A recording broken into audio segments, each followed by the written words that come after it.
Hi, everybody. I just wanted to share another parenting tip with you today that seems to be coming up over and over again with so many of the families that I'm talking to and I'm coaching. But what do you do when your teens give you the silent treatment? So do your kids give you the silent treatment? Sometimes it's kind of like fight or flight. Either you're getting the arguments or they're not talking to you at all. And to be honest with you, as hard as it is absolutely normal for teens to stop talking and withhold information from us, the parents. And let me tell you why. So a couple of the reasons why. Teens don't always want to share personal information, embarrassing thoughts or problems with us because they think we might not be able to handle what they're going to tell us, right? Or maybe they're thinking that my parents are going to get involved, they're going to try and fix it, or they're going to try to tell me what or how to think in a different way. So therefore, they just decide not to talk to us at all. So it's just pretty normal for that to happen. And so here are some of the reasons that they tend to want to hold back. The first thing is that teens are seeking their own independence. This is the time where our relationship is really changing. They're seeking their own independence. And this is what they're thinking. If I tell my parents what's going on, then I'm not being independent. I know, as crazy as that sounds, because we parent them up until this point, we feel as though we're partnering with them for life, and we will. But at this stage of the life, when they're starting to develop their self-identity and their independence, it's not necessarily cool to talk to us. They'd rather talk to anybody else. So and that's just what they're thinking, that, if I tell my parents, I'm obviously not feeling independent. And sometimes they just struggle with finding the words to be able to communicate some of the things that are going on in their world now. We used to be able to have these very natural, innocent conversations with our kids. And then all of a sudden, they stop telling us anything. And it's kind of like, we know there's still things going on in their world and things that are happening in their day. And all of a sudden, they don't want to tell us. They're very private about stuff.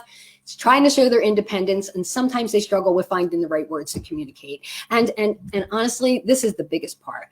They are going through so many changes, more than any other time in their life. It's physical, it's emotional. The chemical changes that are going on in the teen's body are so intense. I don't know, can any of us think back and remember how it was when those changes were happening to us? And they're not really able to, let's say, recognize or even articulate what's going on. I mean, there are a lot of changes that are going on with their body and their mind and physical and their thoughts, and they're definitely feeling different, and teens just tend to want to push back or shut down more than the child that used to talk to us all the time.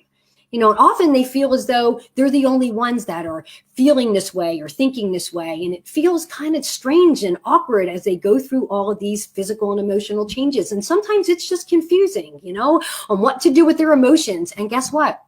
We are the closest ones, and we tend to get the brunt of it.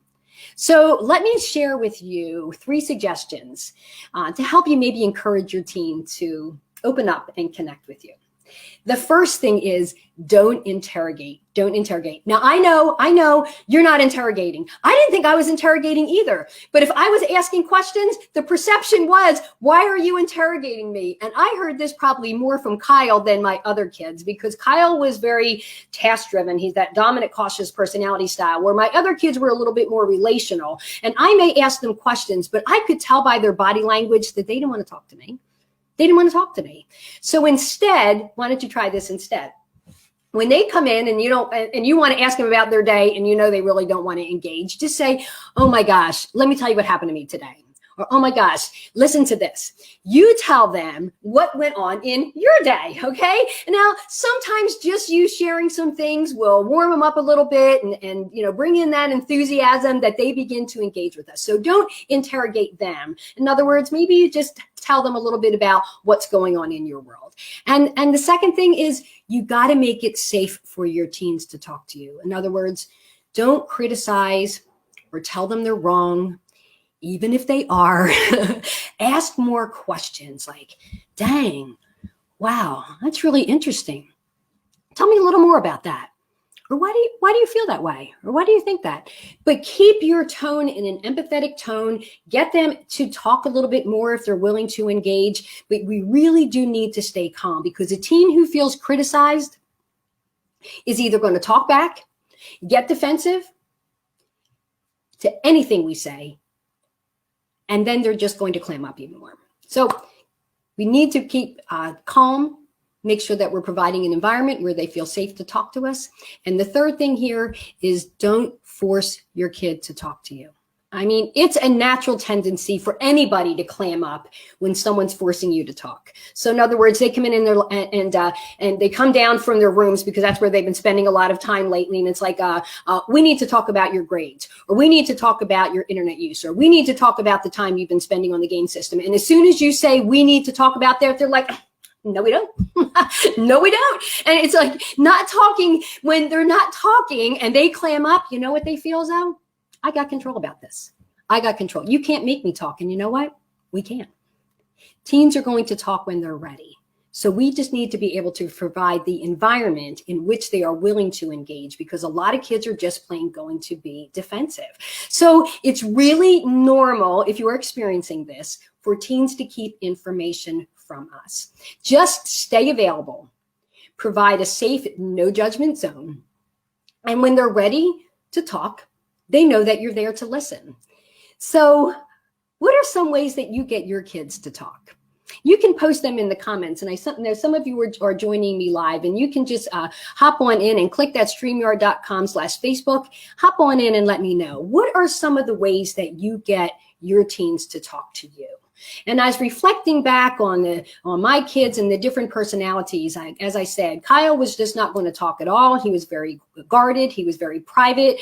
Eric and Anna, which had a lot more relational style in their personality, they would talk to me, but I also knew that they wanted to be independent. They didn't want to tell me anything, and I had to watch my approach. And because my style is more of the dominant and inspiring style, as soon as they walked in the door, I was like, hey, how you doing? What happened today? Blah, blah, blah. And they were like, whoa, not now.